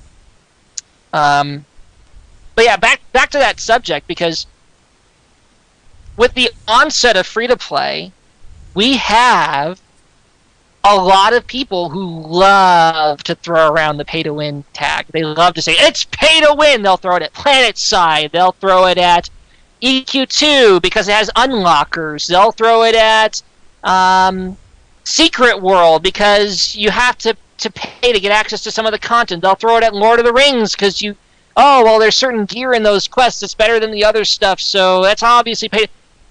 It seems to me like pay-to-win has just become just this word or this phrase that everyone uses for everything. I'm sure Defiance is going to get it if they adopt a free-to-play model. I don't know. Oh, it's not even free-to-play games. I've seen other games that had it thrown at them. So, I have to ask, why the heck are they doing this? What do you think? And we can ask our viewership, too. Why do you think that people throw that thing around all the time? Why is everything now pay-to-win? And what do you consider to be pay-to-win? I mean, what is pay-to-win? Well, I think that's a big part of it. I don't think everybody has the same definition of it, which is why some people throw it around on things that you're like, what? Well, I mean, like, for example, Vanguard. They put everything but raid gear. So they actually have raid gear is the tier, I think. I mean, or near. It's fabled quality stuff. Vanguard has a couple extra tiers of gear in it. But it's just as rare as fabled in EverQuest 2. Let's just use that because I think it's something that's a little more familiar. They have everything but fabled restricted, and people call that pay to win. In EverQuest 2, they'll say that,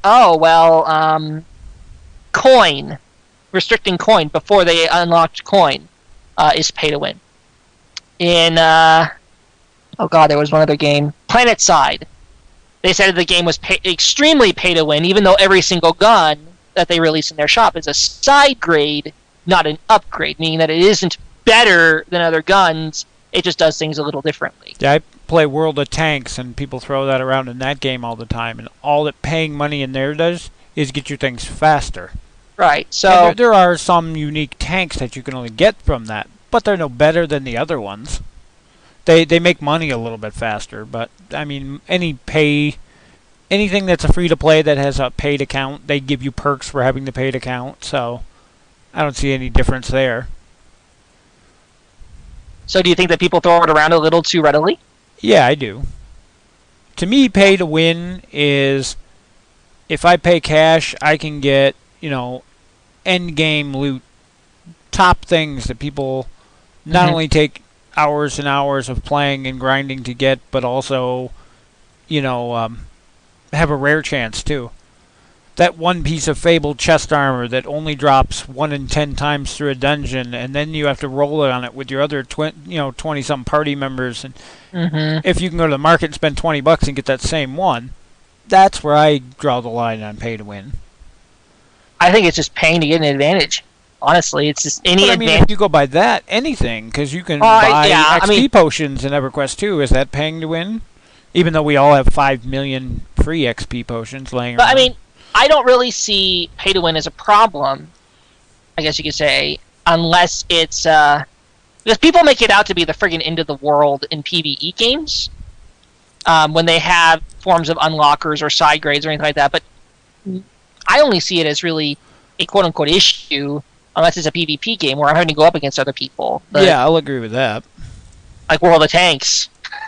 Well, if they had that, I'm not saying that World of Tanks does that. What I'm saying is that, if they had it in a game like World of Tanks or Dota 2, if Dota 2 sold weapons for your character, for example, that gave that character in this extremely competitive environment the ability to outperform someone else who's playing Juggernaut, so a Juggernaut with Sword X of godliness from the store is better than Juggernaut, bare bones. Now, I just started playing Dota 2.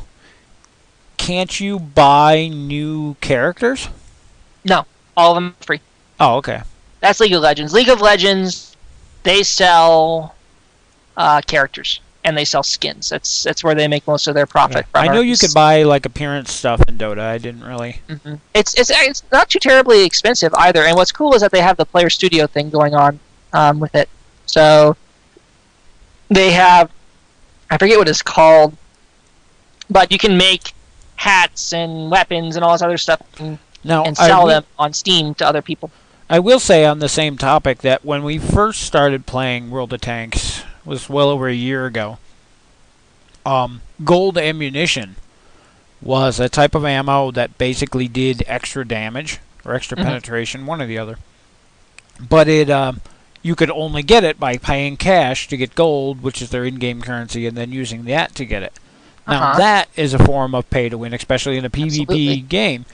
But more recently, I guess last fall, they changed it so that people can buy gold ammo with the normal in-game money. It just costs a crapload. But it's possible for you to get it without paying cash, which I'm okay with that. I still don't use this stuff because I think it's grossly overpriced for what it does, but... Well, with Vanguard, I'll use Vanguard as a good example because that was one that I was vehemently defending on the Steam Community Hub. Yeah, my friends tell me to stop. I can't. I can't. They listed the fact that, I don't have access to raid gear, it's pay to win. And I'm like, what do you mean? You will have access if you go to a dungeon to practically near everything that drops. And, they offer you the entire game for free. You're not really having to pay anything. And if you take the tank that's gone and gotten all the free gear, all the way up to probably in-game, I think in-game is when it starts to really get burdened down by the fact that you do not have access to the gear, you can tank just as well as anyone else. Yeah, you're not going to be a god among gods, but you can tank. People seem to think that it's like, oh, well, pay to win. Now I can't play the game because I don't have access to X, Y, and Z because it's restricted behind A, B, and C. That's not pay to win. That's just a classic restriction, in my opinion. But I don't know. People seem very ready to throw that around, and it's a little frustrating because it's become a little bit like I guess the NGE is for Sony, where people still are butthurt about the NGE. How many years later? And I'm one of those people that thinks that it's like, okay, fine, get over it, and I'm trying it again. Fill my inbox with flames, people, but no, please don't. It happened, they apologized, get over it. People seem to throw that around to pay to win in a similar way, at least in my opinion. It's something for them to use to criticize the game. That's it. It's something for them to use to criticize the game. Now, you know what's truly pay to win? That does annoy me. What's that? Give us $20 and you can have a max level character. Who does that? I've seen a couple games and it's obnoxious. I won't justify them by giving their names. No, well, now you almost have to. Who the heck does it? That sounds really dumb. Who does it? A few games. Okay. I don't have them now. Vindictus was for a while. They took that off the market after everybody complained about it. I'll bet. Why wouldn't they? But yeah, that's a completely free-to-play MMO. And yeah, one of their things was to... I'm not sure it was exactly $20, but it was X amount of their in-game currency, and you could buy a max-level character. Oh my god. Why put all those hours into work when you can just pay money? And even then, I mean... And says the people who've been playing for a year or two, working their butts off to get max-level characters, going, what the hell? Yeah. I never understand people who would actually do that. It's... What, you don't want to play the game? They have all this stuff for you to do from levels 1 to whatever. I mean, it's not there just to be shiny. It's there for you to enjoy. Why would you want to get to the very, very end so dang quickly? Now, didn't Warcraft have some weird thing where you could buy a character at like level 50 or something? They had a scroll of resurrection that if you came back or you invited a friend back, either inviting a friend back or inviting a friend to the game, they could start out at near the max level. Yeah, so that's similar, but... It's similar. So, I mean, I honestly was about to take that, and I'm going to slam WoW again because I can, because holy crap. You played the Atari 2600, haven't you? You remember the joysticks, right? Yep. That's, one little joystick and then a button. Yep, I still have them. That's what it's like playing WoW at the earlier levels. Because my tank, I played a paladin. I loved the world. Oh my god, that world was beautiful. The dungeons were great. And contrary to the belief, the art is actually really good. It's a fantastic looking game. Do I have to fire you again for comparing my beloved Atari 2600 to WoW? Well, here's the thing. I would walk into a dungeon as my tank, and I'd have a healer who was behind me. And all I'd have to do, I'd pull all of the mobs in the room, I'd turn on my area effect, right? My area effect thing. Because paladins have, they have this ridiculous amount of aggro. All I'd have to do was turn on the area effect and I could turn over and start browsing the web and I'd be tanking. The healer, all he had to do was put on a ward and a heal over time, which lasts, 30 seconds. And he could do the same thing, just pull up a web browser and start browsing. And we would do that throughout an entire dungeon because there is nothing else to do other than just hit buttons that don't really do much. So this brings me to... They stripped it out. They stripped out the challenge from the game, and it's just such a shame because there's a lot of really good dungeons and cool encounters in that game. They had a really cool talent system, and they took it all out. Why would they take it all out? It is so frustrating. Oh, boy. Maybe after 8 years, they're bored with it, and they're trying to get rid of people, but people keep playing? I don't understand. I seriously maybe if we change this, people will stop playing. Nope, they're still here. But then again, I look at the people that answer my question about why would they remove the talent trees from the game. And you get the responses like, well, why would they, this is a good build, and it makes me more useful because now I don't have to worry about that other druid in there who's spec'd into something useless. Because those useless spec'd druids, I don't want them in my team. It's the min-maxers. I'm going to use the same argument. The people that would buy the $20 let's have a level 80 character, probably. I'm going to use the same argument that when I started raiding with my Ranger in EverQuest 2, I almost got turned down for the position in the main raid group because they looked at my AA spec and said, what the hell, why aren't you using this pre-formatted one? You're supposed to use this and have these abilities. I have an AA system then. And then we went on the raid and I out-damaged every other ranger. Yeah! And I was comparing to one of the assassins and they said, oh, never mind. And I raided with that guild for 2 years after that. It is a system of personalization. It makes your character play how you want them to, how you want your character to play. And removing that only takes your fingerprint off the character. It really does. And if you can make that spec work, if you can make that talent system in WoW work, if you can make that AA set in EQ1 work, who cares? Other than, maybe a raid leader with a stick up his butt. I mean, I really don't have any other way to put it. I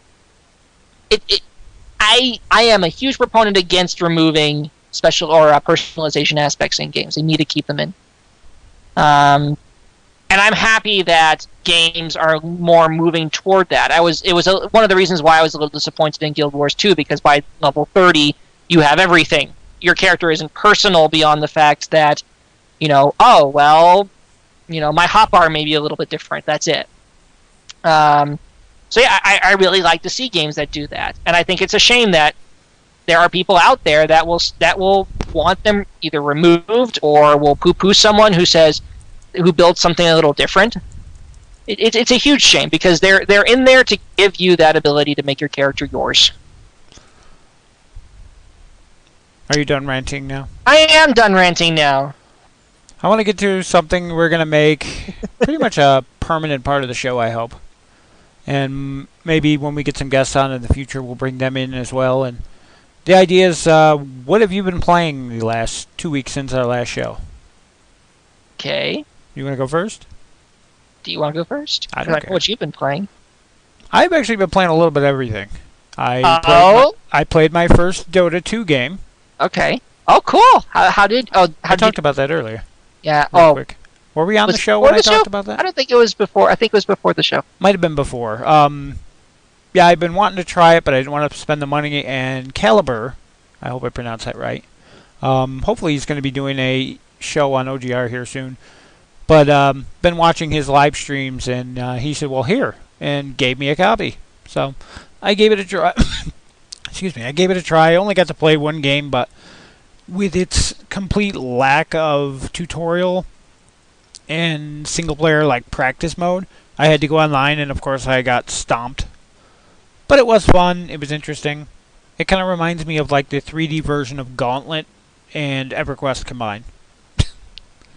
It is an esport game. Yeah, well, to say the least, it's an extremely competitive game. I like people like it so much. It is the #1 played game on Steam currently. I think that they said that it outdoes Black Ops. It outdoes Halo in terms of usual peak users playing it at a time. So, excuse me.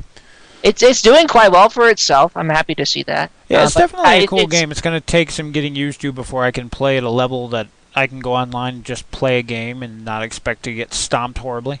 I will show you how to do a bot match, but they do need to put a tutorial. They also said that they want to do what's called a mentorship system. Well, they have a button on there for single player and for tutorial, but they don't work. Yeah, they have this idea, and they were floating it around before the game was even put into beta. It's called, I think, Mentors. And what you do is you'd have a player that you would attach your account to that's always going to be able to show you can always join your mentors games, and they'll show you how what to build, how to position, that kind of stuff, and it will actually display a lot of information to kind of help you. And why are the only 2 archers in the entire game that are choosable both female? I don't know. Because I wanted a ranger. There's one under... I don't even remember the categories now, but there's one in the middle category, which is a dark elf. Drow. Drow ranger. Drow. And then there's in the last column over under the, I think it's casters or whatever, there's a elf. Oh, Windrunner. Yeah, Windrunner. That was the one I used as Windrunner. She is one of those funny characters. She's an int hero, so she's meant to nuke. But she's really bizarre. I mean, as a character, she's also meant to kind of stealth around and do some melee damage, and it's unique. Some nice crowd control options with that. Rapid fire, and then the other thing that shoots right through the trees. That was a nice one. If you hit someone while they're nearby a tree, it tethers them longer. And well, there's that one too, but her second ability is like a powered shot that goes right through everything with a straight line. And it'll plow through a dozen guys, or it plows right through and knocks the trees over. And it's ridiculously overpowered in the beginning of the game, but she's an early game champion, so she's meant to be strong early game and build off of that momentum. By like level 10, I was getting stomped. Yep. Well, she has to have that momentum. If she does not have that momentum, she gets curb stomped really hardcore. Anyway, I've done that. I've been playing very little PlanetSide 2. I've actually played less PlanetSide 2 since it came out than I did before in beta. Go figure that out. And a little bit of Guild Wars 2. And the big one, which you're going to laugh at me for, I've been playing Star Trek Online. Now, see, I am a big fan. I'm a big fan of Freelancer, and we played a lot of that. The old Wing Commander series. They're releasing a new Freelancer. There was a Kickstarter program for a new Freelancer game. It's not the guy who made it. No, it's the guy who made Wing Commander is making his own game. I thought it was the same. Oh, I might be the same guy. I don't know. Freelancer was based on Profiteer, which was based on Wing Commander. But anyway, I've been playing Star Trek Online, and I love the actual ship-to-ship combat and the customizing. Everything else is just way overboard. I see where they went with it for the true Trekkie fans. But, like, assigning duty officers to missions and making sure that they fit the profiles to succeed in the mission, and then I have enough shuttles for them to use to do the missions. And then going on away missions to planets, to talk to people, that kind of stuff I could completely do without. I see why it's there. And but on the same ground combat. The ground combat's horrible. It's awful. It is the worst the writing is really attempt at a third-person shooter ever. I would actually love to have someone from Cryptic on the show and actually ask them a series of drilling questions, because they have come under some serious fire as of late. Especially approaching Neverwinter, about how they've treated games like Champions Online and Star Trek Online, and how they intend to, treat those games going forward. But yeah, I mean, Star Trek, great premise, great universe, lots of potential. Like I said, the ship-to-ship combat stuff is really fun. But I'm a guy that loves narrative. I love stories and stuff like that in my games, and so when the missions amounted to a bunch of, I'll just say it as it is, Star Trek wank without really any substance, I couldn't play it. I couldn't stick with it, because there was an entire mission that was set up to do nothing but say, "Hey, look, it's the original crew from the Enterprise! Yay!" Not really interested, thank you. Like I said, I customize my ship. I go around, I blow up Klingons. Borg. I have fun with that part. That's the only part of the game I really care about. And the reason I actually got into it and started playing it is that there's a new Star Trek Tactics set for HeroClix coming out. I believe they said the 23rd. Yeah, cool. I told you about that. You did. No, but it still sounds cool. But yeah, that's coming out, so I've been in the mood to do something Star Trek-ish, so I've been playing that. Anything else? I've been stomaching it. And of course, more of the game that shall not be named. Game that shall not be named. I just like saying that because it makes people wonder. And no, it's not WoW. Guild Wars Goo? No. Oh. I did play some Guild Wars 2 this week, but... Yeah, I'm still... I will admit that's on my list. I have been playing it a little bit. the last 2 weeks, and I'm still running into the same things that frustrated me before. Now, granted, I have a storyline going this time, so there's some promise in that, but I just... I don't want to go on a tirade again. I could. But... Right, I despise the new Excel. How the hell do I delete something? Because delete does not work. Delete? Delete does work in the new Excel, though. No, it doesn't. Does on mine. Maybe this is a read-only file. Maybe. So I've been trying out Guild Wars 2. I went back to the secret world being they did the pay to play, the pay once play without a subscription. And I will say that Funcom has something great going. It is by far one of the more, I'm not saying the most because I always regret saying most, compelling narratives and storylines and atmosphere I think I've ever played in a game. It's in an MMO at least. It is fantastic how they set up the storylines and how they have the characters, there's no walls of text to be seen anywhere. Everything is given through cutscenes and dialogue and all the other stuff, and they have puzzle missions that are really clever. It's just really neat. And it's a horror game, so of course that caught my attention. They did very well with that. My issue with it? The animations and the particles are so bad that it makes it hard to play. And I've not really ever found that to be a problem in any other game I played, just the Secret World. They're terrible. They're really, really bad. I mean, the guns don't even have any real impact to them, and the animations are choppy. They just need to gut it and start from scratch entirely. They're really bad. But on top of the Secret World, Guild Wars, been playing EverQuest. I started Far Cry 3. Pretty good, actually. It's a pretty good game. I like how it's a shooter with a brain. It's not one of those mindless military Michael Bay style Call of Duty games. I can't really think of what else. It's been a really busy 2 weeks. I've been playing Let's Try and Get into Graduate School. Is that a game? Sure as hell feels like it. It's the game of life. Goodness. Yeah, EverQuest, Secret World, Guild Wars, Far Cry, Dota 2, EverQuest 2 a little bit. I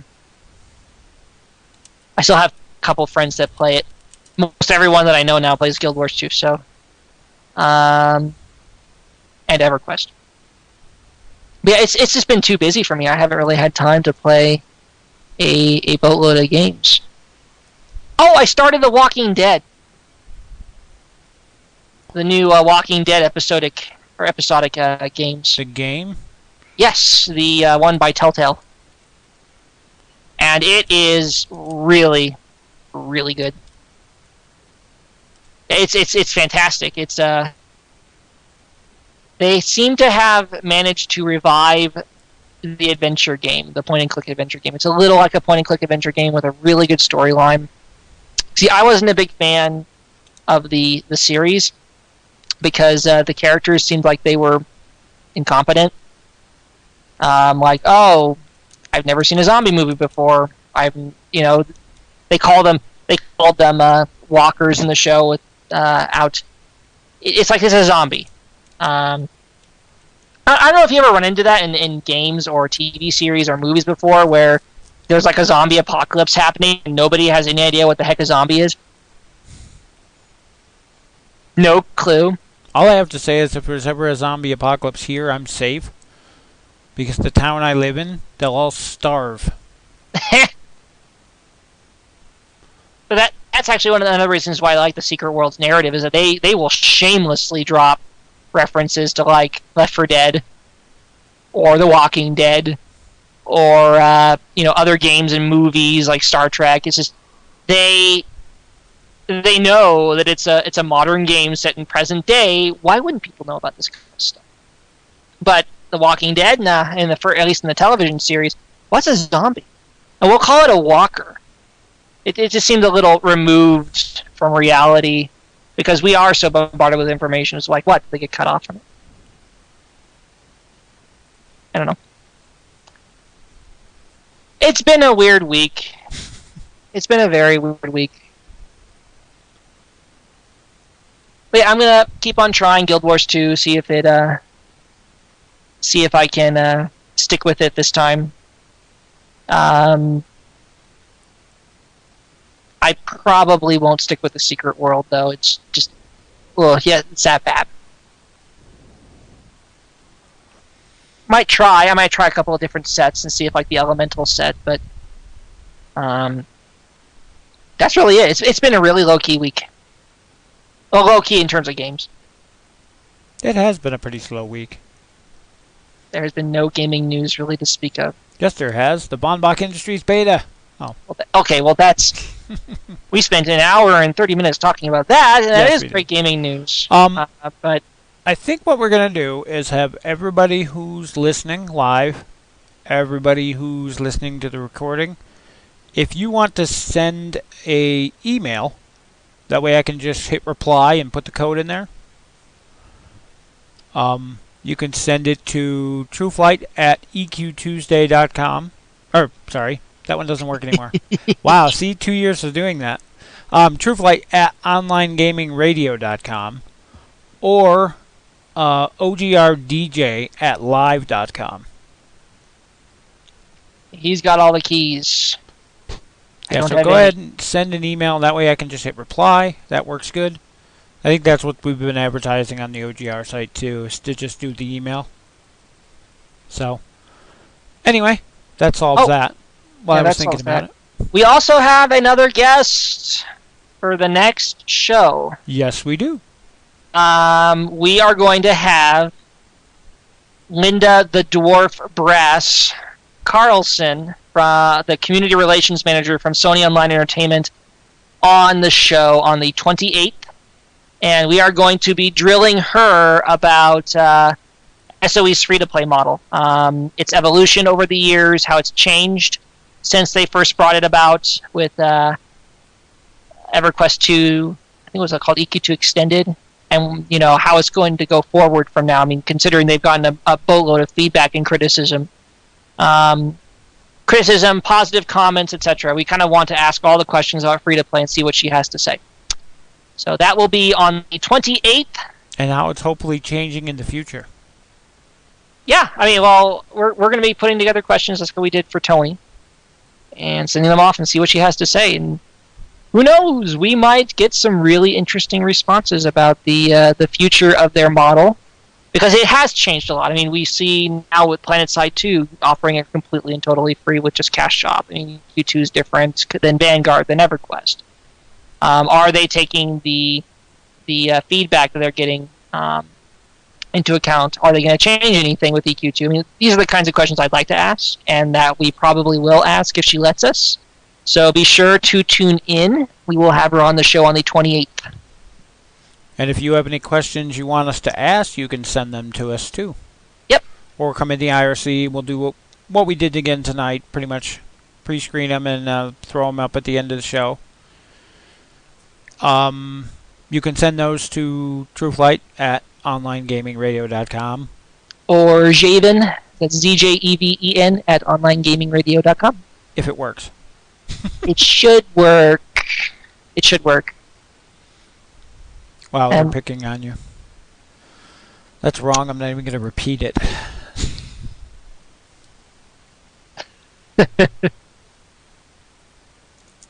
Zan has become the complaint department. Yep. And she just throws them in the spam. Or responds with a series of very blunt OMFGs or something. I don't know. Yeah, probably. But we are out of time. Yes, we are. So I'm going to wrap things up here. Remember, if you're interested in those beta keys, send a message to trueflight@onlinegamingradio.com or ogrdj@live.com. Yeah, not me, because I don't have them. I gave you some to spread around. Inbox. No, it'll spam everywhere. No. But we have plenty to give away. Like I said, everybody listening today is welcome. Everybody who listens to the podcast before the 18th is welcome. And we'll be giving them out at OGR all week long. So check our Twitter feed. That's Online Gaming Radio with no A's. Or I usually relink it on my Twitter too, which is Trueflight EQ2 or Trueflight _EQ2 on Twitter. You don't do Twitter, do you? Nope. And I'm about to not do Facebook. I never did Facebook. Never will. Do you do Instagram? Nope. No, you're not giving them free pictures? All of these things are literally just people saying, I ate broccoli for dinner. You can post something as compelling as you want. It's all a I huge have to say discussion is thread. When this whole Instagram thing finally goes through, what I want everybody out there who has an Instagram account still to do is find the coolest copyrighted picture you can find and repost it on your account. Let them steal rights to it and reuse it for advertising and sell it. You have no idea what I'm talking about, do you? Nope. Instagram posted a change to their user license agreement that says any pictures you upload to their site on your account, they assume all responsibility and property for, and they can reuse them, sell them, repost them, sell them to advertisers to use in advertising. So that was my response, is I want to see everybody who has an account, who hasn't already canceled and deleted their account, to post some copyrighted image and let them go ahead and steal it and use it for whatever they want. Anyway, that's it for this week. We will see you in 2 weeks. 2 weeks, the 28th. On the 28th, when Brass from SOE will be here. I'll try not to make her run away. Try very hard. Actually, she's a dwarf. She'll probably end up beating me with something. It'll see, it'll be me pushing the fired button next time if you do that. Look what happens. I arrange a great guest and you scare him off. You managed to go the entire show and only get fired twice, so it's a new record for you. Go her once next time. Alright, we'll see everybody. I think everything's queued up here. Push that button, this button, that button. There's too many buttons. Any final shout-outs you want to give before we go? Nope. When you played the exit music last time, my brain basically said, oh, we're done, and it kind of wandered off. Alright, we'll see you guys in 2 weeks. Later.